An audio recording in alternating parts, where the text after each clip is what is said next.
유명 유튜버 찌양을 위협해서 돈을 뜯어내거나 이를 도운 혐의를 받는 유튜버 4명이 재판에 넘겨졌습니다. 검찰은 이들이 약점 폭로를 빌미로 금품을 받는 수익 모델을 만들어서 약탈적인 범죄를 저질렀다고 지적했습니다. 윤성훈 기자의 보도입니다. 각종 사건 사고로 자극적인 콘텐츠를 쏟아내는 사이버 해커.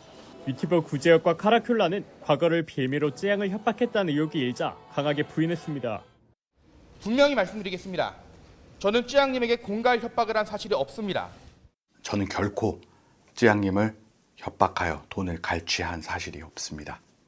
절대로 협박을 공모하거나 또는 돈을 받거나 그러한 사실은 전혀 없습니다. 하지만 검찰은 찌양을 공갈에 돈을 뺐거나 이를 도운 혐의로 구제혁과 카라큘라 등 사이버 해커 4명을 재판에 넘겼습니다. 구제혁과 주작 감별사는 지난해 2월 찌양과 관련한 의혹을 유튜브에 유포할 것처럼 위협해 5,500만 원을 갈취한 혐의를 받습니다.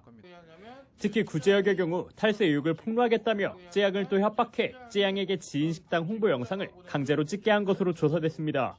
카라큘라와 크로커다일은 구제혁에게 찌양에 대한 폭로 영상을 올리기보다 직접 돈을 뜯어내는 게 이익이라는 취지로 권유해 범행을 방조한 혐의를 받습니다. 이들은 한국 온라인 견인차 공제회라는 모임을 결성해 범행 대상을 물색하고 정보를 실시간 공유한 것으로 드러났는데 단체 대화방과 통화 주요 내용을 보면 찌양 영상을 올려서 얼마나 버느냐며 그냥 돈을 뜯어내는 게 낫다는 취지의 대화가 오간 것으로 확인됐습니다.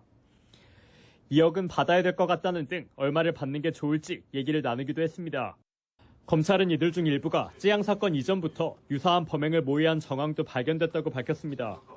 그러면서 이들이 사적 제재를 내세워 약점 폭로와 금품을 맞바꾸는 수익 모델을 만들어 약탈적 범죄를 저질렀다고 지적했습니다. 이 사건은 최초 폭로될 당시에는 일부 유튜버의 개인적 일탈 차원으로 여겨지기도 했으나 검찰의 신속한 압수수색 등 직접 수사로 소위 사이버 해커들이 다수 가담한 조직적, 계획적 범행을 밝혀낸 것입니다. 검찰은 찌양뿐 아니라 다른 인터넷 방송인도 스캔코인 사기 의혹 영상을 내려준다거나 보도 무마를 빌미로 구제혁과 카라큘라에게 각각 2,200만 원과 3,000만 원을 뜯겼다고 밝혔습니다. 또 찌양 공갈 혐의 등을 받는 찌양 전 남자친구의 변호사 최모 씨에 대해서도 혐의를 보강해 구속영장을 다시 청구했습니다. YTN 윤성훈입니다.